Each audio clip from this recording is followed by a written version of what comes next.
एक कॉलेज की दो लड़कियां पढ़ने वाली जो आपस में इतनी उनकी मित्रता थी कि उनकी मित्रता का पूरा चर्चा स्कूल में था। दोनों बहुत ही घनिष्ठ मित्र थी।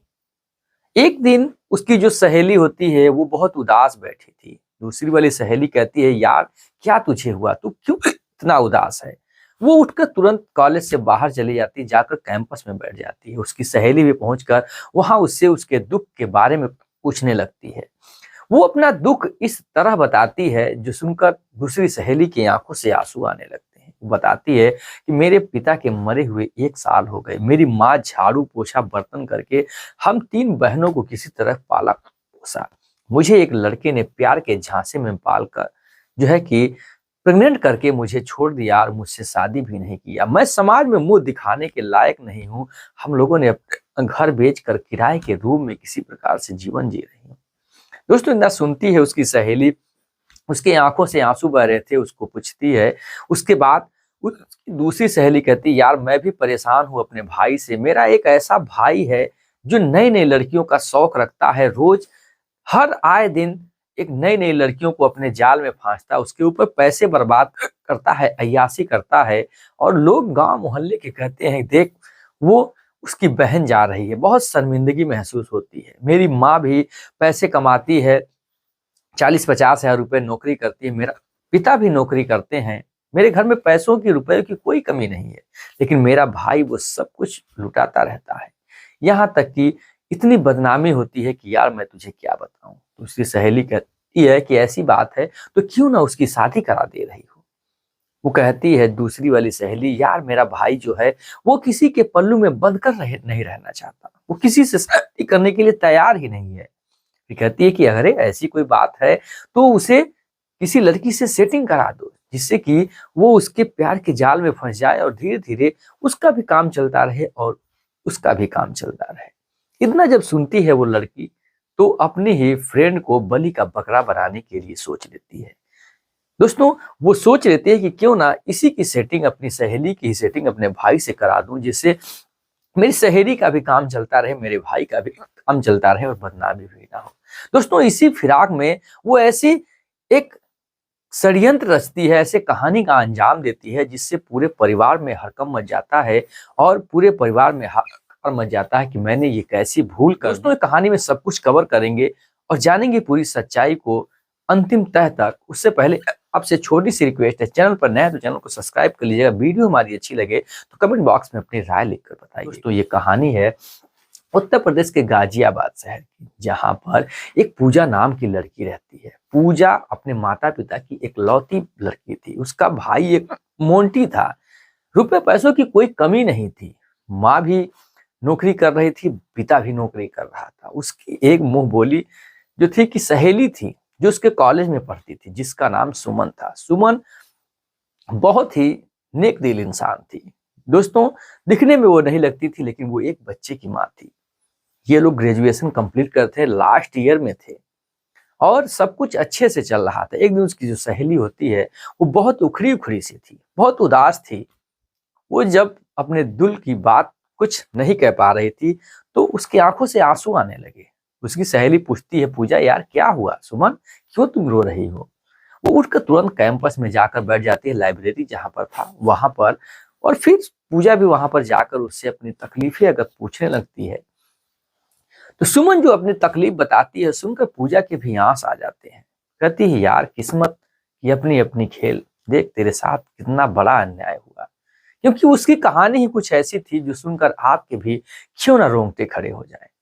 सुमन बताती है कि मुझे एक लड़के ने मुझे प्यार के जाल में फांसा, मेरे साथ 2-3 साथ रिलेशन में रहा, मेरे साथ संबंध बनाए और जब मैं प्रेग्नेंट हो गई तो मुझे शादी का झांसा देता रहा। हम 3 बहनें हैं, मेरी माँ झाड़ू पोछा करती है, पिता के मरे हुए 2 साल हो गए हैं। यार क्या करूं, धीरे धीरे समय बीतता गया। मेरे पेट में 8 महीने का बच्चा हो गया। अब वो अपना सिम भी बंद कर दिया और वो गायब हो गया, लापता हो गया। बताए गए एड्रेस पर उसका घर भी नहीं मिला। मैं क्या करूं। उस बच्चे की मैं माँ भी बनी, मेरा पूरा परिवार मेरा जो मोहल्ला था थू-थू करने लगा, जहाँ से मैं अपनी ज़मीनें बेचकर किराए के मकान में आकर रह रही हूँ, किसी प्रकार से गुज़र-बसर कर रही हूँ। यार जीवन कैसे चलेगा? कैसे मैं जीऊँगी? उस बच्चे को मैं क्या नाम दूँगी? कैसे पालूँगी? कैसे पोसूँगी? जब इतना सुनती है पूजा कि यार मेरी सहेली एक बच्चे की माँ है, इतनी तकलीफ़ों से गुज़र रही है, तो बहुत उसे तकलीफ़ होता है। कहती चल छोड़ जाने दे यार, कुछ तो हल निकलेगा। कहती यार मैं भी क्या करूँ? मैं भी परेशान हूँ। अपने पिता से, अपनी माँ से, अपने परिवार से नहीं बल्कि अपने भाई से जिसका नाम मोंटी है। रोज नए-नए लड़कियों का शौक रखता, नए-नए लड़कियों से संबंध बनाता, उनके चक्कर में पैसा बर्बाद करता, अय्याशी करता, माँ-बाप के पैसे लुटाता। और यहाँ तक तो कोई बात नहीं है, लेकिन गाँव मोहल्ले के लोग जो भी देखते, देख पूजा जा रही है, मोंटी की बहन जा रही है, बहुत ही मुझे शर्मिंदगी सी महसूस होती है। लोग इसी प्रकार से कह-कह के मुझे ताने मारते, लोग कहते मुझे बहुत तकलीफ होती है। जो सुमन होती कहती क्यों ना उसे शादी के बंधन में बांध दे, कहती नहीं वो शादी नहीं करना चाहता, यही तो बात है। फिर कहती क्यों ना उसकी किसी लड़की से सेटिंग करा दे जिससे उसका भी काम चले और उस तेरे भाई का भी काम चले, दोनों का जीवन चलता रहेगा, हो सकता है फ्यूचर में कुछ हो जाए। जब इतना सुनती है पूजा तो सोचती है कि यार मेरा भाई तो निकम्मा है ही है, आवारा है ही है, ये एक बच्चे की माँ भी है, मेरी सहेली है, इतना इसके पास नेक दिल है, इतनी अच्छी सोचती है, इसके इतने अच्छे कर्म हैं, अगर इसकी ही सेटिंग अपने भाई से करा दें तो क्या दिक्कत है? क्योंकि भाई तो इतना सीधा-साधा है नहीं जो कि इससे इसका जीवन गुज़र हो सके, लेकिन हो जाएगा तो हो सकता है कि मेरी फैमिली का हिस्सा बन जाए। यही सोच कर सोचती है कि क्यों ना बलि का बकरा अपने दोस्त फ्रेंड को ही मैं सुमन को ही बना दूं, जिससे दोनों का काम चलता रहे। अब वो कहती है, बहाने करती है कि यार देख सुमन, मेरा बर्थडे है कल और तू आ जाना, मेरे मम्मी पापा ने भी तुझे बुलाया है और वहां पर जो है कि एंजॉय करेंगे। छोड़ ये रोना धोना छोड़, जो जीवन का गाथा है, जो जीवन में लिखा हुआ है वो तो होकर ही रहेगा। अब इधर जो सुमन थी, अब मजबूरी में दूसरे दिन जो होता है अपने बच्चे को अपने परिवार में छोड़कर सस्ती सवरती है और उधर पूजा के घर पहुंच जाती है। पूजा के जब घर पहुंचती है वो तुरंत तैयार थी, माहौल कुछ अलग ही था। इधर सुमन को वो ले जाती है अपने मोंटी भाई के पास। कहती यार देख मोंटी, तुझसे मिलने कौन आया है? सुमन कहती यार पूजा, मैं कहाँ तुम्हारे भाई से मिलने आया हूँ, ऐसी क्या बात कर रही हो, मैं तो तुम्हारे बर्थडे पार्टी पर आया हूँ।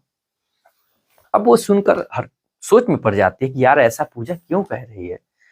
मोंटी कहता नहीं यार नहीं यार, पचासों बहाने करता, लेकिन मजबूरी में अब मोंटी की नजर सुमन की तरफ पड़ जाती है। सुमन की नजर मोंटी की तरफ पड़ती है। जैसे ही पड़ती है, सुमन का जो होता है पारा 7वें आसमान पर चढ़ जाता है दोस्तों। क्योंकि जो सुमन थी, जिस इंसान को ढूंढ रही थी, जिस शख्स को ढूंढ रही थी, जिसने उसे प्रेग्नेंट करके उसका जीवन बद से बदतर कर दिया था, कोई और लड़का नहीं बल्कि वही मोंटी ही था। जिससे कि उसकी फ्रेंड के ही घर उसका ही भाई था, जिससे कि वो उससे मिल चुकी थी। अब वो गुस्से के मारे उसे मारने पीटने चीखने लगती है, उसके बाल नोचने लगती है, बहुत कुछ हंगामा खड़ा कर देती है। पूजा सोचती है यार मैं कहाँ के शायद सुमन को अपने घर लाया और यहाँ तो हड़कंप मच गया, हंगामा इन्होंने कर दिया। अब सुमन जो होती है, अब वो चिल्ला रही थी, चीख रही थी, तो पूजा उसके माता पिता पूछते हैं बेटा क्या हुआ बताओगी भी? तो फिर वो सारी हकीकत जब सबके सामने रखती है तो उसके माता पिता के रोंगटे खड़े हो जाते हैं, क्योंकि सच्चाई ही कुछ ऐसी थी जो कि गले से नीचे नहीं उतर रही थी। वो बताती है कि इसी ने मुझे 2 साल तक मेरा इस्तेमाल किया, 2 साल तक मेरे साथ संबंध बनाए, 2 साल तक मुझे प्यार का झांसा देता रहा शादी के लिए, और मुझे प्रेग्नेंट करके एक बच्चे की माँ भी बना दिया, और उसके बाद नंबर भी तोड़ दिया, स्विच ऑफ कर दिया, अपना पता भी बदल दिया, और मैं बद से बदतर मेरा जीवन हो गया। मैं तो मरने के कगार पर आ गई। इतना जब उसके पिता सुनते हैं तो मान जाते हैं, हो सकता है ये बात सही हो, तो मोंटी से पूछते हैं, तो मोंटी बताने से इनकार कर देता है। पिता सोचते हैं कि कोई ना कोई तरकीब तो निकालना ही पड़ेगा, जिससे मेरा बेटा शरीफ तो है नहीं, जरूर इसने कारनामा किया होगा।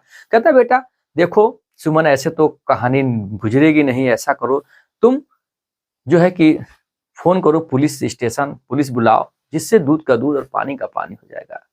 सुमन जो होती कहती हाँ अंकल, मैं 100 नंबर फोन कर रही हूँ, क्योंकि उत्तर प्रदेश सरकार का फीचर्स है 100 नंबर डायल करो, 1912 डायल करो, पुलिस तुरंत पहुंचती है।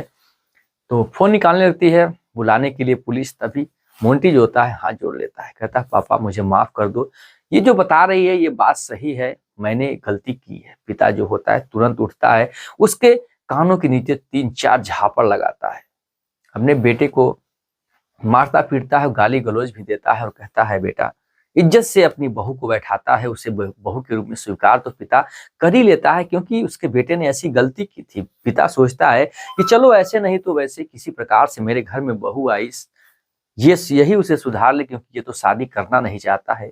उसकी माँ भी मान जाती है। उसके बाद वो पूछती है कि मेरा बेटा जो तुम्हारा है, जो मेरा पोता है, उसका आपने नाम क्या रखा है, वो कहाँ है? बताती है मैंने उसका नाम आर्यन रखा है और उससे अगर मिलना चाहते हैं तो मैं अभी बुला दे रही हूँ। दोस्तों अपने बहन के पास, पिंकी के पास फोन करती है जो सुमन होती है और उसे कहती है फला पते पर आ जाओ, 1 घंटे में वहां लेकर पहुंच जाती है। जैसे ही उसके पिता मोंटी के देखते हैं, अपने पोते को गले से लगा लेते हैं। दोस्तों अब कहते हैं मोंटी से क्या होगा, तो मोंटी कहता है पिताजी आप लोग जो चाहो वही होगा। अब पूजा भी खुश थी क्योंकि सुमन उसकी जो फ्रेंड थी, मुंह बोली फ्रेंड थी, जिसके साथ उसकी दोस्ती थी, अब उसकी भाभी बनने वाली थी, उसके परिवार का हिस्सा बनने वाली थी, उसके दुख तकलीफ कटने वाले थे और दोनों एक ही साथ एक ही कॉलेज में पढ़ा करती थी। इस वजह से अब होता क्या, उसके माता पिता एक पास के ही मंदिर में जाते हैं जहां दोनों का विवाह संपन्न कराया जाता है। भगवान को साक्षी मानकर दोनों एक साथ जीने और मरने का कसम खाते हैं और खुशी खुशी सुमन को अपनी बहू मानकर अपने घर ले आते हैं। दोनों परिवार में खुशी का माहौल था। उसकी माँ भी खुश थी कि उसके प्यार दोबारा हासिल हो चुका, उसका प्यार जो भूला हुआ था उसे वापस मिल गया और हमारा इज्जत सम्मान जो खोया हुआ था वो तो नहीं मिल पाएगा, लेकिन कहीं ना कहीं मेरी बेटी का जीवन बच गया। और सुमन उसी मोंटी के साथ हंसी खुशी से उनके परिवार में रहने लगती है और दोनों के एक जो बच्चा था वो हंसी खुशी से रहने लगा था और दोनों के परिवार में हंसी खुशी से जीवन चलने लगा था। दोस्तों कहानी सुनाने का मकसद हमारा किसी के भावनाओं को ठेस पहुंचाना नहीं, बल्कि आपको जागरूक करना है कि घटना किसी के साथ हो सकती है। हर घटना का अंजाम बुरा नहीं होता है, लेकिन हर बुरा अंजाम का घटना नहीं होती है। दोस्तों फिर मिलेंगे ऐसी इंटरेस्टिंग इमोशनल कहानी लेकर। जय हिंद, जय भारत, वंदे मातरम।